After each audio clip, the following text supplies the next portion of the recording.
Right, Murray, you're on. All right. Thanks again for the invitation, everybody. All right, what I'm going to tie for you tonight is Malard Damsel. Look, it's tied. The thing about a lot of the commercial damsels is they often too heavily dressed. You know, you'll see they overdress it using marabous, and it looks more like a dragon than a damsel. This pattern Alan Marburg showed me quite a few years ago, and it's called a Malard Damsel because besides the hook and the ribbing and the eye, the entire fly is tied with dyed olive mallard. You can also do it with the brown dyed mallard or the natural. You get certain thing with some damsels called instars or most aquatic nymphs when it's shedding its skin, and they're a very light creamy color. I've had quite a lot of success with that as well. So you can use all three colors. You can use the olive, the dyed brown, or the standard natural barred mallard. It's caught yellows in Sturkfontein and plenty of stillwater trout. That's primarily what I use it for. Now, this one that you see in the vise has got a burnt mono eye. I wasn't going to burn 20 mono eyes for you guys, so I have bought the mono, and there's a candle here and so on, and some little forceps. If you want to burn some mono eyes, by all means go for it. I like the mono eyes. They're laborious, they take time to make. Just briefly, I don't think you'll see it in the camera, but just a few pointers if you want to make your own mono eyes is, first of all, start with a very thick mono. Don't get 6 or 7 pound line to make even a damsel eye. This is 30 pound that I use for most damsels up to size 10. If you want to do the dragons, get yourself 80 pound line. Use very thick line so that you've got a much shorter piece to work with.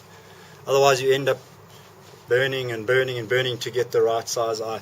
Now, the trick is don't do it over your lap, because if you drop hot burning mono, you'll know all about it. I've done that a few times. What you want to do is just burn just the start of the eye. Now I use you can use a pair of forceps. The trick is you want to have something that is very narrow, or it's got a very small sort of length to it or diameter. This is the better tool, so that I can get quite close, because there's nothing worse than a damsel or dragon that's got these eyes sticking out like this. It looks like a shrimp rather than a nymph, okay? Once you've kind of done that, that's not good enough, because those will just crack off. What you have to do is use the blue part of the flame without any wind around, and then just keep burning it so that it smokes. And you just keep doing that. You'll see it smoke like that. Then move it away, let that dry, and do the other side. And you continue doing that until it burns dark brown to almost black. If you don't, they'll just crack off. Okay. So there's no point in just burning it like that and marking it with the black marking pen. It's not going to last. The eyes you'll come back with your beautiful damsel or dragon without the eye. Okay. All right. So for those of you who want to burn your mono eyes, by all means, here it is. That'll probably take you more time than it takes to tie the fly, but never mind. All right. The hook I'm using is 14682. It's a grip hook. You can use the TMC 200R or any equivalent curved hook. You can use a straight shank, usually a 2x long or maybe a 3x. You don't want to go much longer than that. Now, instead of me using the burnt mono eye, because you can turn this pattern into a red eye damsel type fly, except tied the Malard Damsel sort of version. Now, with any dragon or damsel, the first thing you want to put in is the eye. Just helps you with proportions. So with any nymph eye tie that's going to have some sort of eye, just tie in your eye first. Now, the next mistake people make is they tie their eye too far back. In other words, they'll set the eye up right over here. Then your dragon or damsel again looks really strange. If you look at a dragon or a damselfly nymph, the eyes are right up front, right up on front. You have to leave a little bit of space. We do a little bit of dubbing and a little bit of tying in front of these eyes. So what you want to do is get it reasonably close and just use figure of 8. That's about right. So we've got about an eye, a hook eye's length away from the eyes. That's about the most you want to do. The beauty of the tough chenille is it ties in very quickly, very easily compared to the mono. With the mono eye, you have to really tie it in. Then you must go under your eyes to pull all those thread wraps nice and tight, and then you're going to go through the eyes again. But with this tough chenille or suede chenille, it's pretty quick process in the eyes end. Don't tie in a short, tiny little piece. Leave it longer rather. I also sell more chenille that way, which is always good.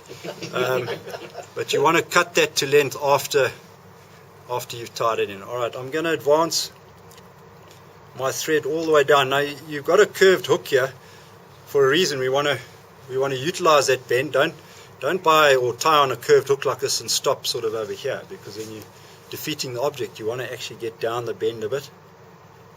So go down that bend.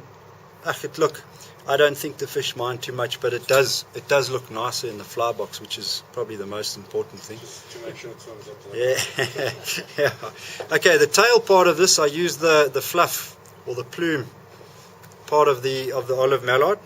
Like a marabou, it's a little different to marabou. The fibers don't sort of bind together like marabou does, and it's got nice air trapping sort of characteristics in it. Don't worry too much about length, because I'm going to pinch that to length.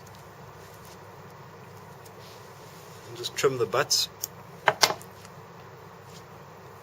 Okay, and just pinch that on top. Just 1 or 2 wraps, because the first thing you want to make sure in this area here with any damsel nymph or any nymph pattern, especially in the smaller nymphs. I had a client asking me, how do we create small tapered bodies? This area here where I've got to tie in my tail and my ribbing and the body material, you want to keep the wraps to a minimum. Then just put your wire in place.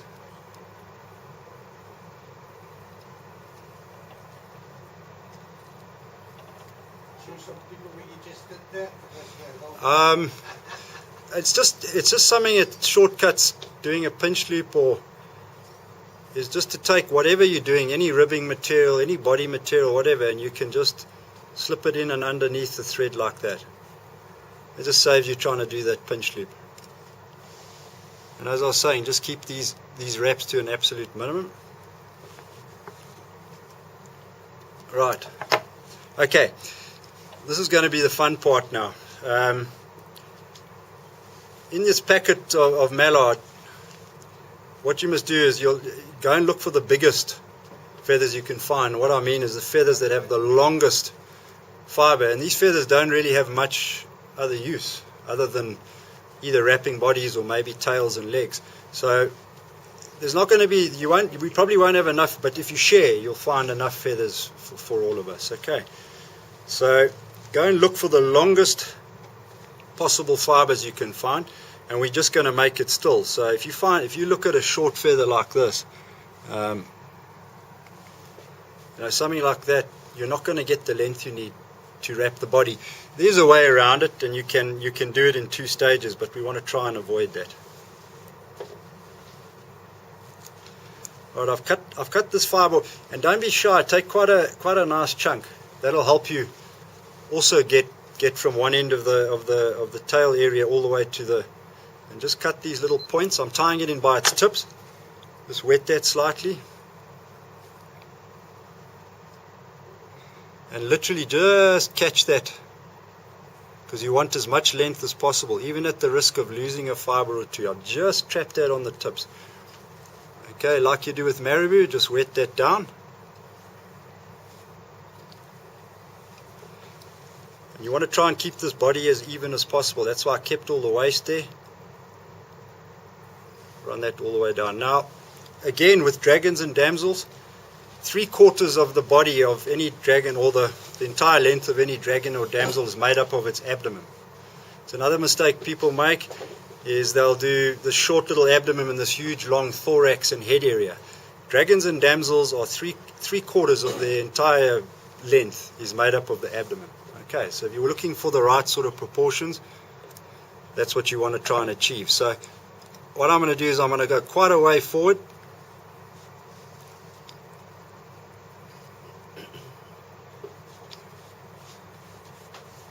And that's what I mean there. So I'm looking at this head area.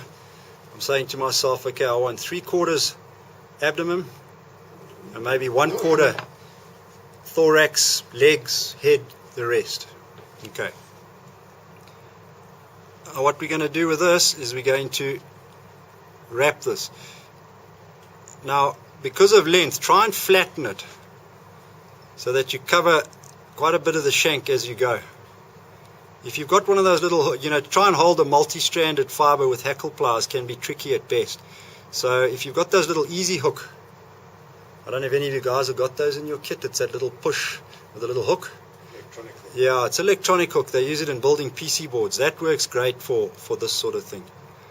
Otherwise, you just got to kind of battle along with it. What I'm doing is I'm going around, pushing it so that I'm holding it in place. And inevitably it does happen occasionally where it all runs away from you. Right. Okay. Okay, that's the abdomen part of the fly.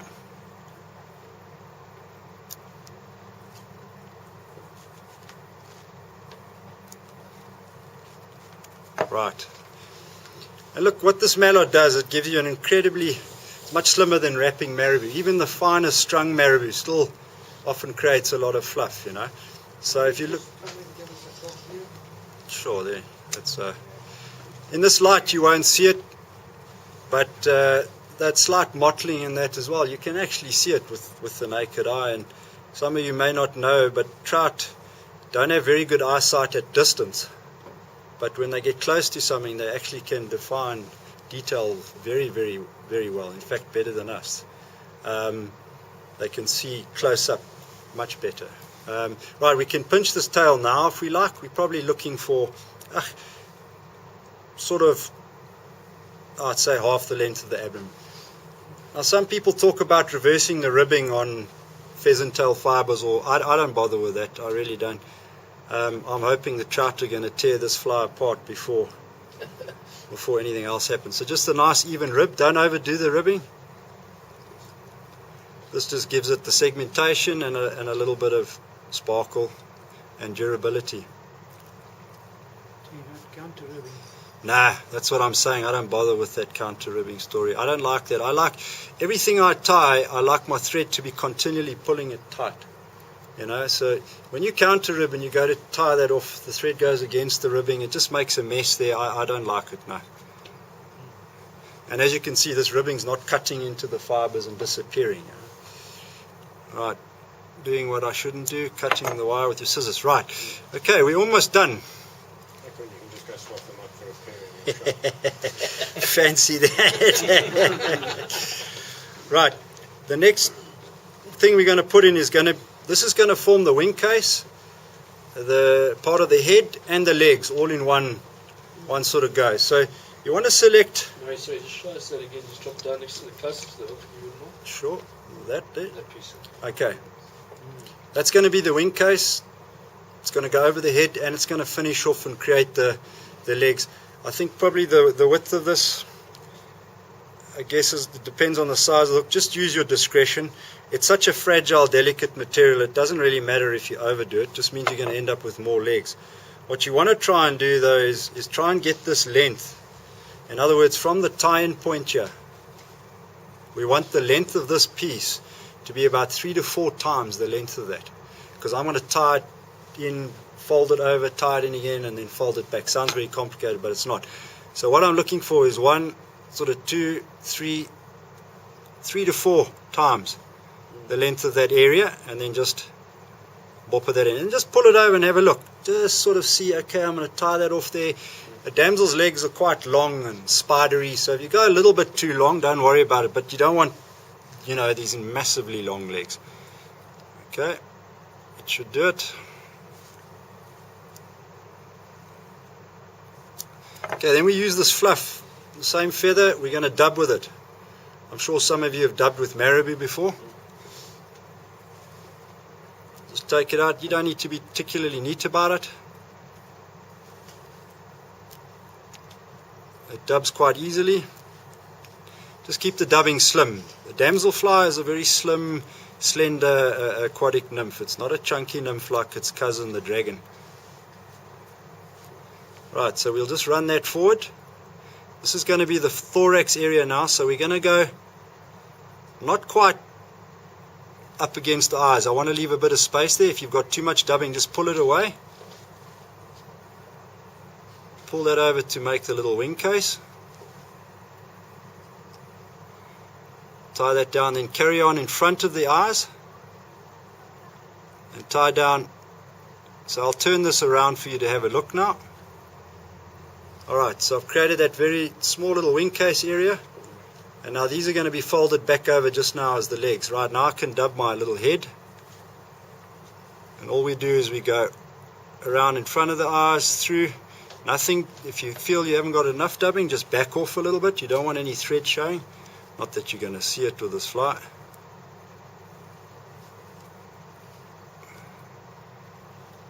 And then you finish off behind the head, and then just pull that straight over, tie down.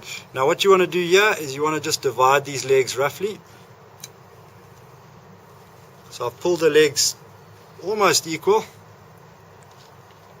and just tie that down, and that's the tying done, and just whip finish that off.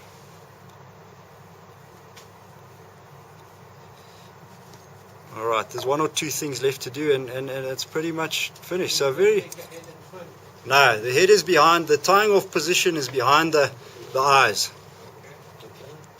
Quick question. Yeah. You know the whole red-eyed damsel is red-eyed. Is this just a trigger, or is there a reason why? The whole thing that the red-eyed damsel, how that all happened was they ran out of black tough chenille. Tom Sutcliffe and Ed, Hugh Huntley. They ran out of black tough chenille because he was using black tough chenille as eyes. Makes great eyes on nymphs. So you decided to use red. Yeah, I think it's a trigger. I really do. It's an effective fly. This particular damsel in a red eye version I haven't fished. I've always fished it as the mono eyes, but I have no doubt it's going to work. And why not mix things up? So you could use black tough chenille. By the way, I hate these straight legs, so I just kind of kink them. And if you want them to stay like that, just take a hot needle and hit them gently like that, and they do what these legs have kind of done. They kind of stay bent in all different places, and that I don't like them straight. Okay, the next thing I'll do is just trim those. Shit, let me put my eyes back on. You know, you're getting old and you look at people like. Remind me of a teacher. I have a nightmare. Right, just cut those nice and short. You don't want these big red eyes sticking out. It's kind of a one cut wonder. If you mess it up, well, start again. And that's it. Yeah. I think a little red-eyed one looks pretty cool. It'll probably work nicely. But I think the whole trick to this damsel, and I think what you're trying to achieve, is just something very, very delicate, very sparse. It's an easy fly to tie, one material, and that's it. I don't know if you guys have any other questions, or you want to give it a crack. For those of you who want to try the burnt mono, you better start now. Yeah. Oh yeah, I got sample shipment from Hairline on some new materials for this year, and the order arrives at the end of the month. So that's just the samples of what's coming. By all means, have a look. If you have any questions, it's all synthetics because they have some new colors in the naturals. Not many natural new materials. Obviously, there's not too many natural species falling out of the sky every now and again. But there's a lot of new synthetics going on. Yeah. Maybe we can find a use for some penguins or leopard seals. Yeah. The trick will be getting the materials. When they're molting, they drop feathers like anything. You can't believe. The feathers are lying there this time of the year, so they just drop them. And but the point is, a dropped feather is a second-hand feather. It's not a. Yeah. It's not very useful. Rather shit. Whose design is this? Alan Myberg. Yeah, he lives in Dubai now, Alan. He does those bronzes like Chris Bladen and that. So yeah, he came and showed me it, and I really liked. What I liked about it was the simplicity and how he uses one material to tie the whole fly. You know, and it looks great in the water. You could throw rubber legs in if you like, but this is a natural, really effective pattern now. Would you say you bend the legs with a needle? Yeah, you just take a needle and just heat it gently, and then just touch the legs and pull them in that, and they kind of all bend. I don't like things straight like this. It's just my own, you know. So I like to kink them, because when you crimp and kink them with your hands, they don't stay like that, you know. But if you do it with a hot needle, yeah, they stay bent like that, yeah. Mary tells these things, how fast can you take them down? What, this fly? Yeah. Oh yeah, you could tie a size, not that you would want to in a damsel, but you could tie this down to an 18 on one of these So I was hooks. talking about the tail. I beg your pardon? The tails on these things. Can you tie them sparser than what you got there? Or? Yeah, of course. I mean, you want to pinch some of this out. You can make it sparse if you like. The thing is, you want to, in any nymph, there's triggers. And your damsel are those three real gill-like, paddle-like tails that they have, you know. So I don't go too sparse on my tail. I like a bit of a chunky, but where I like the sparseness is in the body. Sorry, Bruce. Yeah, you can throw a little tiny, clear, transparent sequence on your leader on the front of this, and then you'll check your fly also with a great action. Yeah, there's all sorts of ways. I've seen Gary Borger do the old wiggle the rod tip, but I don't know how that works with a 20-foot cast even, never mind a 25-meter cast, but anyway. You remember watching that in his meeting? You just wiggle your rod tip and the damsel will wiggle. I'm like, no disrespect intended. Hey, dude. Along a fly line, 25 yards. No. Gives you something to do when fishing slow. Yeah. Even the best doesn't always see these Alzheimer's is helping. Yeah. You can put little diving lips in damsels. There's all sorts of things you can do. But really, most of my fishing with damsels is very slow, and I get most of my fish while it's just actually sitting there. Just static. You give it a tweak, nothing happens, and while that's when they. Yeah, same with dragons. Great. Thank you very much. Right, there's some nice long feathers. I want this one. There's another one. There you go. There's another one, don't you? If you want to burn, guys, you can use the lighter. Everybody's trying red eye today. Yeah, you know what? You know how to do burnt mono eye.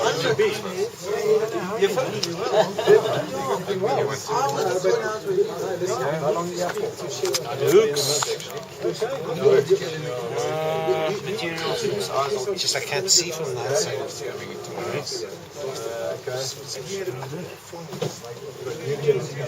It's always a bit. I need to get my camera.